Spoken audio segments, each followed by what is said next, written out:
वो अपने पांचों भांजों को ला करके उस शिविर में, पांडवों के शिविर में लेट गए। वो जो पांचों भांजे थे वो पांडव जैसे ही दिखते थे। युधिष्ठिर का पुत्र जो द्रौपदी से उत्पन्न हुआ वो युधिष्ठिर जैसा दिखता था। अर्जुन का पुत्र जो द्रौपदी से उत्पन्न हुआ वो अर्जुन जैसा दिखता था। भीम का पुत्र जो द्रौपदी से उत्पन्न हुआ वो भीम जैसा दिखता था। ऐसे पांचों पांडव जैसे ही दिखते थे, एकदम फोटो कॉपी। जैसे ही आकर के अश्वत्थामा ने आक्रमण किया तो सबसे पहले तो धृष्टद्युम्न को मारा। हमारे पिता का हत्यारा यही है। द्रुपद ने, अभी तो कथाएं बड़ी लंबी हो जाएंगी, द्रुपद ने यज्ञ के माध्यम से एक पुत्र और एक पुत्री उत्पन्न ही किया था कि जो हमारे शत्रु द्रोणाचार्य को मृत्यु का कारण बनेगा, वैसा पुत्र होने का मैं संकल्प लेता हूं। इसीलिए कहीं कहीं पर द्रौपदी को याज्ञ सैनी कहा गया। ये द्रुपद की पुत्री नहीं थी, द्रुपद ने यज्ञ किया था, उस यज्ञ से ये पैदा हुई थी। याज्ञ सैनी जो थी वो यज्ञ से पैदा हुई थी द्रौपदी। और द्रौपदी का एक भाई था जिसका नाम था धृष्टद्युम्न, तो उसने द्रोणाचार्य को मारा था युद्ध में, क्योंकि वो पैदा ही हुआ था द्रोणाचार्य को मारने के लिए ही। तो मौका देख करके उसने द्रोणाचार्य को युद्ध में निपटा दिया। तो अश्वत्थामा ने सबसे पहले धृष्टद्युम्न को मारा सोते हुए। पांचों पांडव पुत्रों को मारा और सबका पांचों का शीश धृष्टद्युम्न सहित 6 का शीश काट करके दौड़ा हुआ कुरुक्षेत्र की ओर भागा। चंद्रमा का शुक्ल पक्ष है तो थोड़ा सा उजाला दुर्योधन के ऊपर पड़ रहा है और दुर्योधन अपने प्राणों की रक्षा कर रहा है, इसलिए कि हो सकता है अश्वत्थामा कल सुबह कुछ खुशखबरी सुनावे। दुर्योधन चिल्लाता हुआ अश्वत्थामा जब युद्ध भूमि की ओर भगा तो दुर्योधन ने आवाज दी, मैं इधर हूं। तो वहां पर जाकर के अश्वत्थामा ने बताया कि तुम एक पांडव के विखंडन की बात कर रहे थे, मैं पांचों पांडवों को लेकर आया हूं, मारकर उनके शीश काटकर। अरे पांडव तो छोड़ो महाराज, मैं उनका सेनापति धृष्टद्युम्न का भी शीश काट कर लाया हूं। दुर्योधन को इस बात का विश्वास नहीं, ऐसा हो नहीं सकता। इतनी बड़ी घटना, सोते समय भी पांडव सतर्क रहते हैं दुश्मनों से, इतनी बड़ी घटना को तुम अंजाम नहीं दे सकते। लाओ तो शीश हमारे पास। चंद्रमा की किरणों के सामने जैसे ही शीश को हाथ में लिया, दुर्योधन ने उस शीश का जो वजन था उस वजन से ही उसने बता दिया, अभी चंद्रमा की तरफ उसने देखा भी नहीं उस शीश को, ये पांडवों का शीश नहीं हो सकता। अश्वत्थामा ये पांडु पुत्र है, ये पांडव नहीं है। अब अश्वत्थामा और घबराया, अगर पांडव जिंदा हैं और मैं भ्रम में पांडु पुत्रों को मार दिया हूं तो इसका मतलब मेरे भी जीवन की गारंटी खत्म। अब इसका मतलब मुझे भी मारा जाना है। लाखों गालियां दे दी दुर्योधन ने अश्वत्थामा को कि तू नीच है, तू ब्राह्मण वंश में नहीं उत्पन्न हो सकता, हमारी दुश्मनी पांडु पुत्रों से नहीं थी, हमारी दुश्मनी पांडवों से थी। तुमने तो इतना घिनौना कार्य किया है कि हमारे वंश में तुमने किसी को पानी देने लायक नहीं छोड़ा। श्राद्ध के समय पंडित जी श्राद्ध कराते हैं तो कहते हैं कि आप अपने चाचा, दादा, सगे संबंधियों का और सबका नाम लीजिए, गोत्र में जितने लोग हों सबको जल दीजिए। जब चाचा दादा की बात आती, दुर्योधन कह रहा है ये जल देते श्राद्ध के समय, तो जब चाचा दादा की बात आती तो हमको भी पानी मिलता। तुमने तो मेरे वंश में किसी को पानी देने लायक नहीं छोड़ा, तो इतना घृणित है। और ये कहते हुए दुर्योधन ने अपना प्राण त्याग दिया। अश्वत्थामा भगा वहां से। ये बात जैसे ही पांडवों को पता चली, तुरंत द्रौपदी माता शिशूनां निधनं सुतानां निशम्य घोरम परिताप्यमाना। जैसे द्रौपदी को पता चली किसी का एक पुत्र मार दिया जाए, भले वो पागल ही हो, मृत्यु के घाट उतार दिया जाए, तो उस माता के हृदय से पूछिए कि उसको कितनी पीड़ा हो। और यहां तो 5-5 राजकुमार, सगा भाई भी एक साथ मार दिया गया, तो उस द्रौपदी का रोना, उस द्रौपदी का चिल्लाना क्या जायज नहीं है? द्रौपदी करुणा कर रही है, रो रही है। आप 5 पतियों के रहते हुए मैंने जीवन भर केवल कष्ट ही भोगा। जिस युद्ध के अंतिम परिणाम का मैं इंतजार कर रही थी, उस युद्ध के अंतिम परिणाम में हमने 5-5 पुत्रों को खो दिया, भाई को खो दिया। अर्जुन ने तुरंत अपना गांडीव उठाकर संकल्प लिया कि याज्ञसेनी, तुम्हें घबराने की आवश्यकता नहीं है। जिसने भी तुम्हारे इन पुत्रों को मृत्यु के घाट उतारा है, मैं संकल्प लेता हूं अर्जुन कि मैं उसको जिंदा नहीं छोड़ूंगा। ये मेरा क्षत्रिय, मैं बाणी से संकल्प लेता हूं। गांडी उठाकर इस पूरी सभा के मत दिया। तुरंत भगवान को साथ में लेकर के अर्जुन दौड़ पड़ते हैं अश्वत्थामा की ओर। अश्वत्थामा आगे आगे भाग रहा है, अर्जुन पीछे पीछे उसको दौड़ा रहे हैं। अश्वत्थामा ने सोचा कि अब मैं मार दिया जाऊंगा, तो तुरंत अश्वत्थामा ने ब्रह्मास्त्र का प्रयोग कर दिया। जैसे ही ब्रह्मास्त्र का अश्वत्थामा ने प्रयोग किया, अर्जुन घबराए। तो माधव ने कहा, अर्जुन तुम क्यों घबरा रहे हो भाई? इसी अश्वत्थामा के पिता ने तुमको ब्रह्मास्त्र चलाना भी सिखाए हैं, द्रोणाचार्य जी, और तुम्हें ब्रह्मास्त्र को लौटाना भी सिखाए हैं। तुम भी ब्रह्मास्त्र का ही प्रयोग करो। तुरंत अर्जुन ने भी ब्रह्मास्त्र का प्रयोग कर दिया। व्यास जी महाराज प्रकट हो गए वहीं पर तुरंत। उन्होंने तुरंत दोनों ब्रह्मास्त्रों को शांत किया। भगवान से कहा कि आप आज ही सृष्टि का प्रलय चाहते हैं कि अभी कुछ दिन ये सृष्टि रहे, ऐसा चाहते हैं? 2 ब्रह्मास्त्र एक साथ टकराएंगे तो ये सृष्टि बचेगी? महाराज और कोई विकल्प भी नहीं था, वो ब्रह्मास्त्र पहले चला चुका था। दौड़ करके अर्जुन ने अश्वत्थामा को पकड़ा, रथ से बांधा, रस्सियों से घसीटता हुआ शिविर की ओर लेकर आया। मत्तः प्रमत्तमत्तम सुप्त बालम स्त्रियं जलम प्रपन्नम विरथम भीतम नारिपम हन्ति धर्मविद।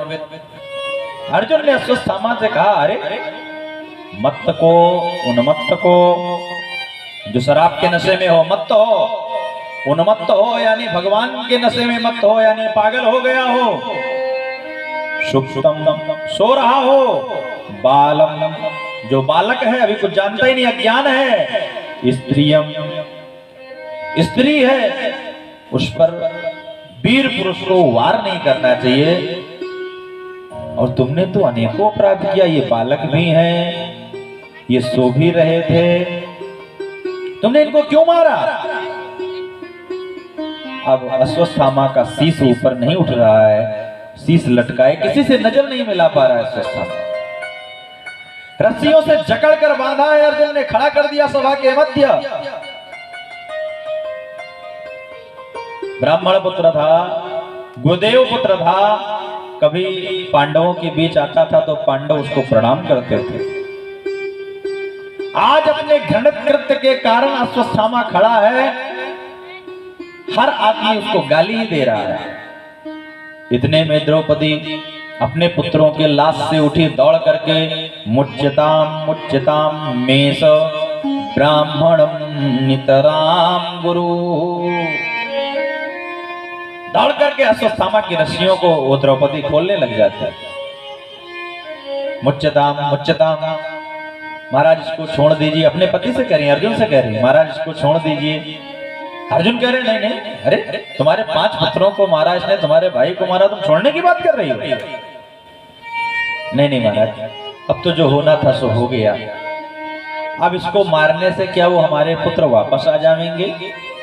हमारे पुत्रों को मारा तो हमारे पति तो भी जिंदा है, मैं उनसे स्वावलंब होकर के मैं उसके आधार पर जीवन जी लूंगी। इसकी मां कृपी, द्रोणाचार्य की पत्नी का नाम था कृपी, कृपाचार्य की बहन थी। द्रोणाचार्य जी जब मारे गए तो सती इसलिए नहीं हुई कि वो उसको अभी जीवन जीने की शौक थी, वो पुत्र के सहारे अपने जीवन को सुरक्षित मान करके ही वो जिंदा रह गई। और अगर आज पुत्र भी मार दिया जाएगा, किसके सहारे वो बेचारी जिएगी? किसके सहारे वो जिंदा रहेगी?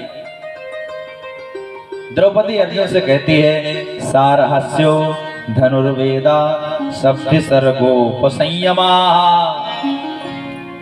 जितना ये रहस्य जो ब्रह्मास्त्र इत्यादि चलाना, जिस रहस्य के बल पर आज इनको आप पकड़ के लाए हो, ये सारा रहस्य इन्हीं के पिताजी ने सिखाया था आपको, ये भूल गए आप? अरे ये गुरु नहीं है आपके, तो गुरु पुत्र तो हैं। आज आपके गुरुजी नहीं है, अगर आज इसने ये घृणित कार्य ना किया होता तो आप जो भी कुछ दान दक्षिणा करते वो अपने गुरुपुत्र को ही देते। आज घृणित कार्य से कितना बेचारा बनकर खड़ा है। युधिष्ठिर भी कह रहे हैं कि भैया अब जो होना था सो हो गया, अब इसको छोड़ दिया जाए। अब तो उस सभा में बड़ी विकट बात बनकर खड़ी हो गई कि मार दिया जाए कि छोड़ दिया जाए, है? क्या किया जाए इसके साथ? युधिष्ठिर और द्रौपदी कह रहे हैं इसको छोड़ देना चाहिए। अर्जुन कह रहे हैं कि मैंने संकल्प लिया है गांडीव उठाकर सभा के मध्य, और क्षत्रिय का संकल्प ही बहुत बड़ा संकल्प होता है कि जब तक मैं अपने पुत्रों के हत्यारे को मारूंगा नहीं तब तक मैं पानी नहीं पीऊंगा। भीम कह रहे हैं तुम सब छोड़ दो तो हमारी गदा से नहीं बच पाएगा।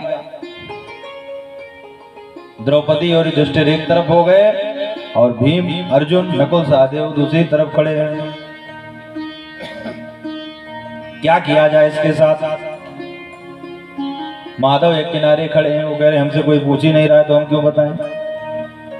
तुरंत अर्जुन की दृष्टि पड़ी, महाराज अरे आप भी कुछ बोलिए, ये रहस्यात्मक घटनाएं घट गई हैं, आप भी तो कुछ बोले।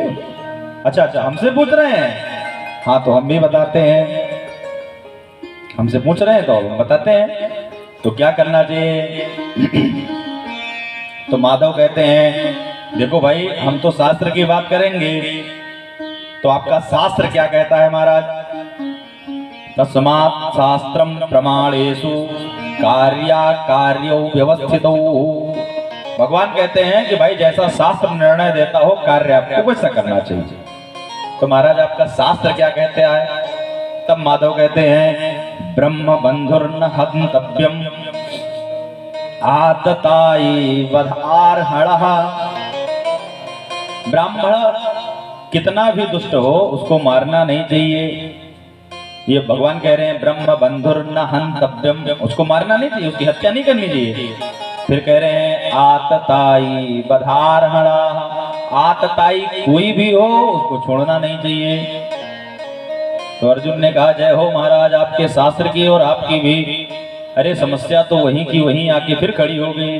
आप कह रहे हो कि ब्रह्म बंधुर्न हन्तव्यम, ब्राह्मण को नहीं मारना चाहिए, तो महाराज इसको नहीं मारते हैं, ठीक है छोड़ देते हैं। लेकिन फिर आप दूसरी लाइन में कह रहे हो आतताई वधार्हणः, आतताई कोई भी हो उसको छोड़ना नहीं चाहिए। तो ये आतताई भी तो है महाराज, सोचते हुए निरपराध बालकों को मार रहा है तो ये आतताई नहीं है। तो भगवान कह रहे हैं कि भैया जो हमारा शास्त्र कह रहा था वो हमने आपको बता दिया। अब आपको क्या करना है क्या नहीं करना है ये आप जाने। तो अर्जुन समझ गए कि भैया ये टेढ़ी टांग वाला सीधी बात कर ही नहीं सके, टेढ़ी टांग करके सीधी बात कैसे करेगा, और इसकी बात समझना है तो आपको भी योग्य बनना पड़ेगा। अर्जुन के अनेक रिश्ते हैं भगवान से, अर्जुन भगवान के भाई भी लगे, अर्जुन भगवान के मित्र भी हैं, अर्जुन भगवान के जीजा भी लगे। अर्जुन सुभद्रा को ले आए और अर्जुन ने लास्ट में तो ये कह दिया महाभारत के युद्ध में कि शिष्यस्ते पाहि माम, हे माधव मैं आपका परम शिष्य हूँ और आप मेरा मार्गदर्शन करिए, नहीं तो मैं युद्ध छोड़ के भाग भी रहा हूँ। तो मौका पड़ने पर अर्जुन ने गुरु भी बना लिया भगवान को। तो भगवान ने सोचा कि भैया युद्ध प्रारंभ करने से पहले 18 अध्यायों में तुमको हमने गीता सुनाई, तो गुरुदेव मौका पाने पर परीक्षा लेने में भी चूकते नहीं हैं।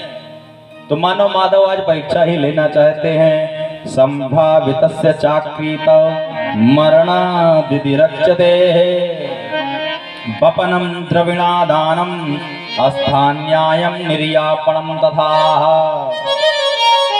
तुरंत अर्जुन समझ गए कि गीता में तो माधव कह रहे थे वपनम द्रविणादानम, अरे माननीय सम्माननीय व्यक्ति का अपमान भी वध के योग्य ही होता है।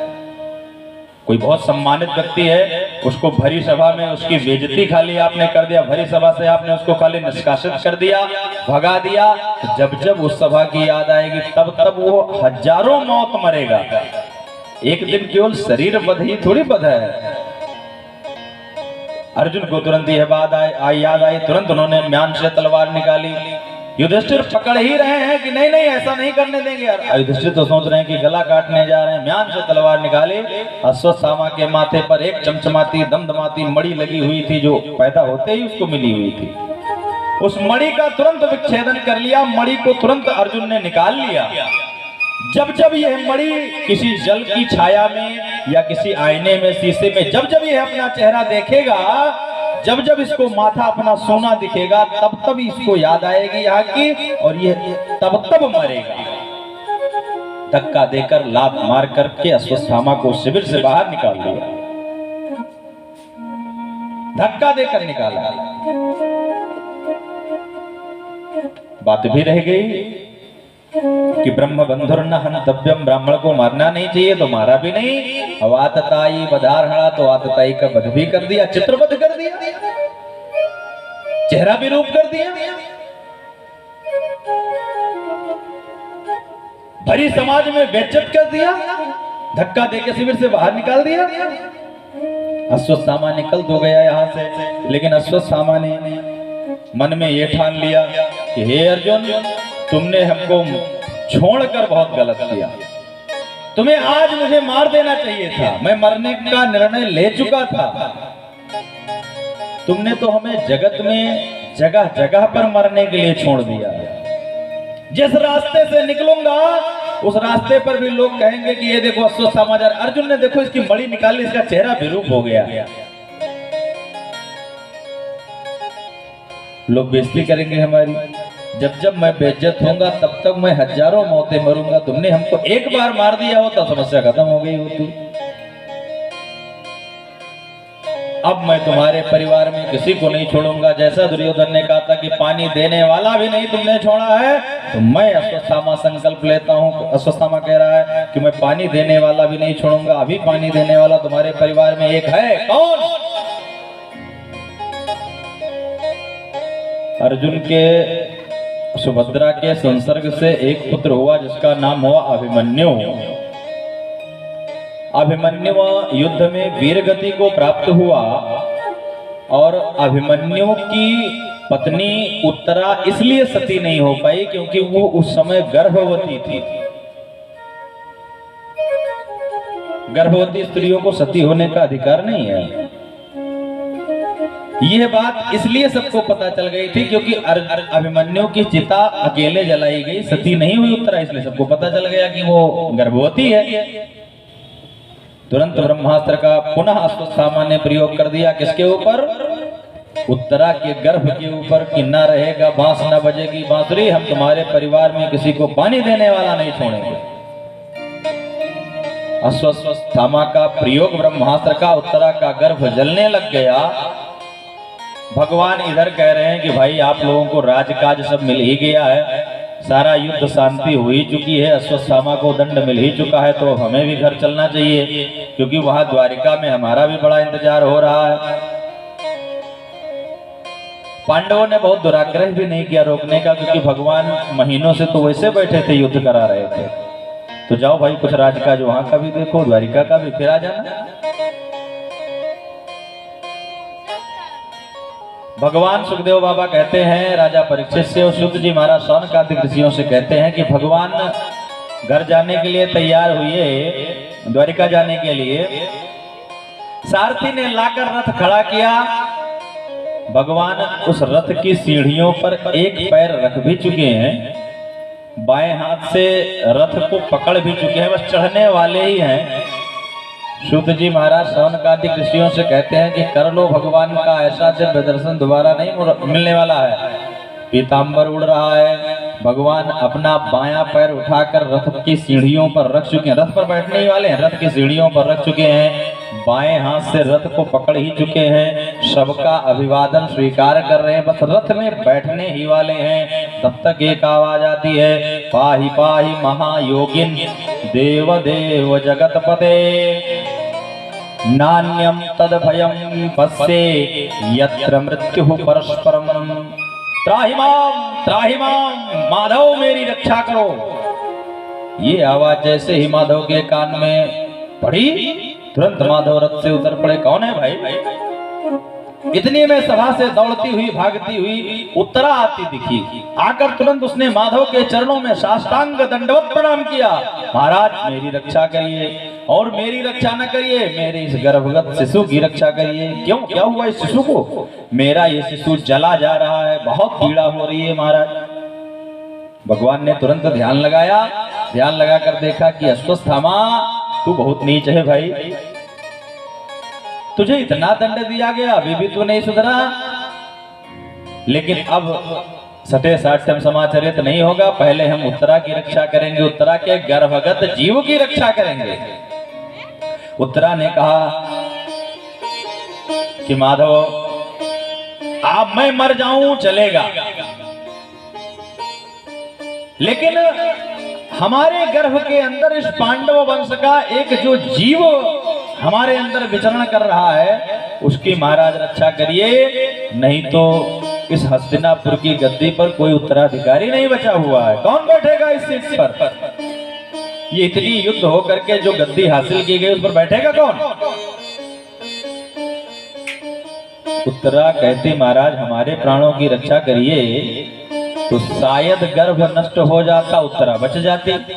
लेकिन उत्तरा होशियार कितनी है, उत्तरा कह रही है कि महाराज हमारे गर्भ की रक्षा करिए, और गर्भ की रक्षा तभी हो सकती है जब माता जिंदा होवे, तभी तो गर्भ बचेगा। और खास बात देखिए, द्रौपदी का जब चीरहरण हो रहा था, तो द्रौपदी कभी धृतराष्ट्र की तरफ देख रही थी, कभी विदुर की तरफ देखती थी, और कभी भीष्म की तरफ देखती थी, कभी द्रोणाचार्य की तरफ देखती थी, कभी कृपाचार्य की तरफ देखती थी। सभा में जब उसको कोई मदद करने वाला नहीं मिला, और कौरव यानी दुर्योधन दुशासन इत्यादि उसकी साड़ी को खींचते ही गए, तब उसने माधव का स्मरण किया। तो माधव ने आकर के उस साड़ी को, आप सब परिचित हैं उस कथा से कि सारी बीच नारी है कि नारी बीच सारी है? दुशासन खींचता खींचता थक गया, लेकिन द्रौपदी की साड़ी नहीं खत्म हुई। आज अपनी सास के साथ जो अपराध हुआ, उत्तरा ने वो दोहराया ही नहीं। सभा में तो ससुर जी भी थे, युधिष्ठिर भी थे, अर्जुन भी थे, भीम भी थे, द्रौपदी भी थी, किसी से बता सकती थी अपनी पीड़ा कि हमारा गर्भ बहुत जल रहा है, लेकिन उसने किसी को बताया ही नहीं कुछ। सीधे उसने आकर पाहि पाहि महायोगिन, हे माधव आप ही हमारे प्राणों की रक्षा कर सकते हैं, आप ही हमको बचाइए। माधव सबके सामने तो खड़े रहे, छोटा सा एक अंगुष्ठ के बराबर अपना रूप बनाया और उत्तरा के गर्भ में प्रवेश कर गए। प्रेम से बोलो भक्त वत्सल भगवान की जय। इस भारतवर्ष में अनेकों माताएं हुई। हमारे यहाँ माताओं ने भगवान को भी अपने गर्भ में रखा, यशोदा और कौशल्या के रूप में। हमारे यहाँ माताओं ने भक्तों को भी गर्भ में रखा, ध्रुव और प्रहलाद के रूप में। लेकिन भारतवर्ष की पहली एक माता हुई उत्तरा, जिसके गर्भ में भागवत भक्त परीक्षित तो पहले से पल रहे थे और आज भगवान भी प्रवेश कर गए। प्रेम से बोलो भक्त वत्सल भगवान की जय हो। सभी वहां जो खड़े रहे उनको तो कुछ नहीं पता चला, लेकिन भगवान गर्भ में प्रवेश कर गए और भगवान ने अपनी गदा को इतना घुमाया, गदा से सुरक्षित कर दिया, उस पूरे गर्भ को कवच बनकर खड़े हो गए कि अश्वत्थामा का जो ब्रह्मास्त्र का प्रयोग था वो विफल हो गया। अश्वत्थ और उत्तरा स्वस्थ हो गई।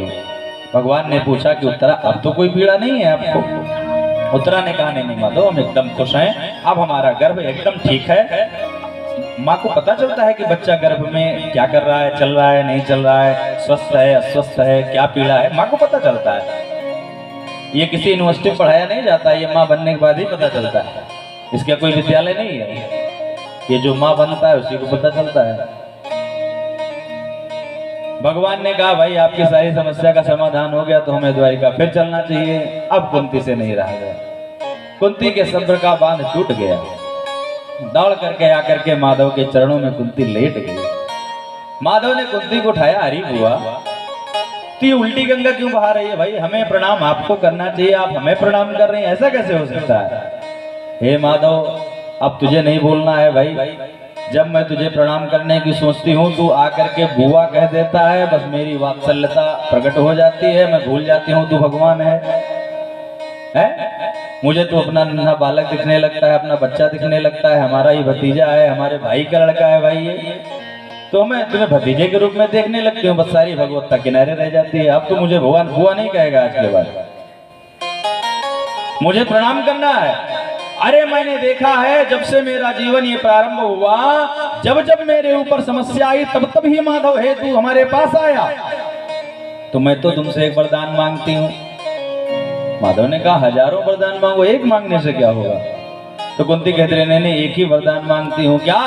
इतना तो करे न स्वामी जब प्राण तन से निकले, इतना तो करे न स्वामी जब प्राण तन से निकले, इतना तो करे न स्वामी जब प्राण तन से निकले, इतना तो करे न स्वामी जब प्राण तन से निकले।